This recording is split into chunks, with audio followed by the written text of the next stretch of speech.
بس انت تقدر تقول للناس ايه النهارده في بدايه رحلتهم في الحياه؟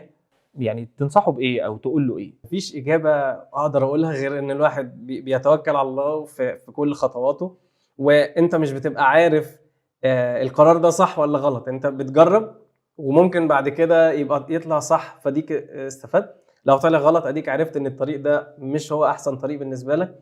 هتعدي بنقط كتيرة أو محطات كتيرة في حياتك من غير ما تبقى مدرك إن هي دي المحطة اللي أنا هثبت فيها أو هقعد فيها. لا عادي، يعني بتشتغل في شركه وتقول خلاص دي احسن شركه في الدنيا وانا مش عايز اسيبها، وعادي بكره بتروح شركه تانية احسن.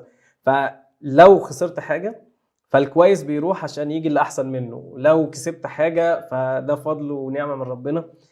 نشكر ربنا عليها ونكمل فيها ونستغلها في الاستغلال الصح.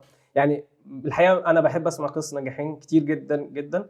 انا البودكاست دي صديقي البودكاست، يعني بحب اتفرج على ناس كتيره اشوف عاشوا ايه. مش لازم اي حد فيهم اخد القصه بتاعته كده خطوات واحد اتنين تلاته انا همشي على نفس اللي هو قاله ده، بس كل واحد باخد منه معلومه، اخد منه فكره. وانت بقى بتكتب روايتك انت، يعني كل روايه من دول بتقراها عشان تكتب روايتك. كان عندي مشكله دايما ان انا اقارن نفسي بالناس دي. هبقى انا اصلا لسه عندي 26 سنه وبقارن نفسي بواحد عنده 42 سنه. حلو قوي. ايه ده عنده خبرات كبيره وشهادات واشتغل في الاماكن دي كلها، واكتئب واتضايق جدا. انا كومبيتيتيف قوي، يعني بحب اتنافس مع الناس. فالمفروض اروح اتنافس مع حد قدي، ما تروحش تتنافس مع حد كبير. فدي كان مشكله بالنسبه لي. ان انا كنت بحط نفسي في مقارنه مع الناس اللي سابقاني بكتير. انا متاكد ان لما هوصل ل 42 سنه انا هكون سبقته بالفعل، لان انا بادئ من مكان افضل. هو لما كان موجود ما كانش مثلا في انترنت، ما كانش في حد دعمه، ما كانش في فرص.